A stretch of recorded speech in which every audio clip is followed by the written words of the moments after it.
In this video, we're going to learn how to create 3 different hand rendering styles in just a few different steps. And this workflow is really easy and it's going to be really fast to do as well. And by learning these few styles, it's going to open up a lot of new creative possibilities for plans, sections, perspectives, you name it. Now, before we jump into the video, if you're new to the channel, my name is Carter, and here we talk about landscape architecture education, representation, and visualization. So if that type of content is something you're interested in, consider subscribing. Okay, so now let's talk about hand rendering. And before we get started on the actual hand rendering process, it's important that you're aware of what makes a render successful. Now, feel free to share with me in the comments below on what you think makes a render successful, but to me, there are just a few things that make it a success. And those are going to be drawings with contrast, texture, line weight, hierarchy, and form. And these can be demonstrated in the actual drawing itself, or can be carried out through the way you render it. So make sure that regardless of what style you're going for, you consider those ideas when you are drawing or creating your perspective, plan, section, or whatever else it may be. Now today, I'm going to be demonstrating those styles using a perspective with Morpholio trace, but be sure to know that you can use this with any style of instrument and any style of render that you choose from. But to start off with the simplest style, we're going to be doing the black and white drawing.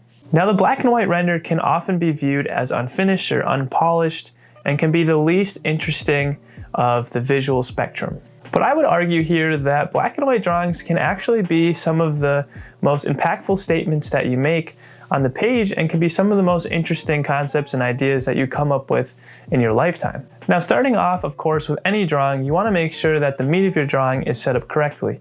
So you need to make sure that you're using different line weights, thicknesses, and playing with the overall hierarchy of the drawing. But once this is done, you're going to have a basic black and white drawing. So to take it to the next level is where the texture, materiality, and shading comes into play. So some examples of texturing you can do is adding materiality to the drawing. So this can be something like adding paving patterns, bricks, or cracks in the concrete or walls. And another thing you can do is add a bit of stippling to the corners of your objects, buildings, and other structures that you may have. But in terms of textures, this is just about as much as I'll do in this kind of initial phase. This is of course my personal preference, so play around with what you think looks best to you, but I typically like to just keep my drawings a little bit more minimal and not make it super distracting on the page.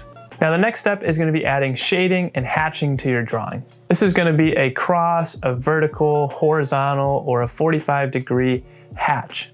And it's important when you're doing it that you're not hatching everything on the drawing, but typically what I like to do is I like to pick one type of hatch for a building, one type of hatch for vegetation or objects, and one type of vegetation for my ground plane.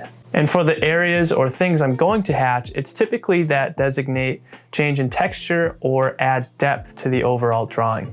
Here, I'm only really hatching a little bit on the buildings and then on the ground plane and vegetation as well. So again, I like the less is more approach on this style. But this is what your end result might look something like with a perspective.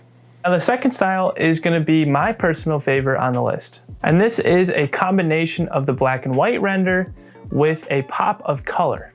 So here what we're doing is the exact same process with the black and white style, but now we're going to take it a little bit further by adding a pop of color to things that are significant to us in the drawing. So the areas that I typically look to color is to what areas bring life to my drawing and what I'm really excited about to showcase in my perspective, plan, or whatever drawing it happens to be. So in this case, in our drawing, it's going to be the people, the vegetation, and the other objects and structures in our project.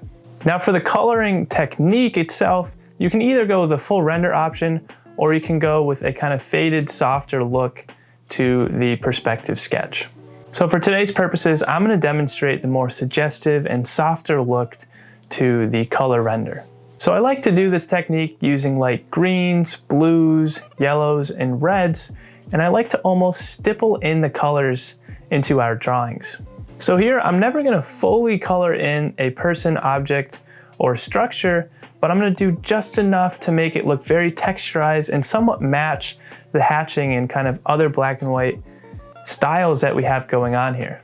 which is why this style of coloring is my favorite, because I think it looks almost half-baked, and I kind of like that idea for this style of render, especially with a hand graphic render. So the end result of the second style might look something like this. Now the last style is going to be a full color render. Now for this style, we're not going to be taking part in any of the tips or styles from the first black and white drawing, because we're going to be doing all of that through our color palette. So for this type of render, it's very important that we start light and slowly make our way darker in the areas that we want to appear darker. This is not only going to make our drawing feel a little bit less flat, but it's going to give some texture and materiality to the drawing as well. And it's also a good idea here to think about the color palette and think about strategically using colors to point out and say hello to what's most vibrant and what's most exciting about your drawing. So this can be saving red for a focus area, or saving a really light color or a really dark color for something that's important to this drawing. And on the note of colors, feel free to make these colors feel as realistic to your natural eye as possible, or feel free to go the whole abstract route as well. And remember that the beauty of the hand render is in its creativity and through its style that it's created. So they're not supposed to be perfect, and they're not supposed to be, these polished digital ideas. They're meant to be kind of loose and fun in a sense. But after it's all said and done, your drawing will look something like this.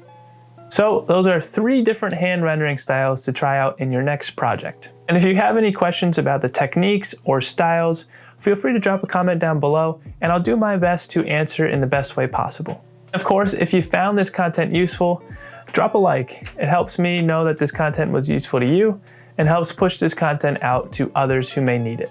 And if you like this type of content and are interested in more landscape architecture education, visualization, and representation, consider subscribing for more. But that's all for me today. So take care, be safe, and I'll see you next time.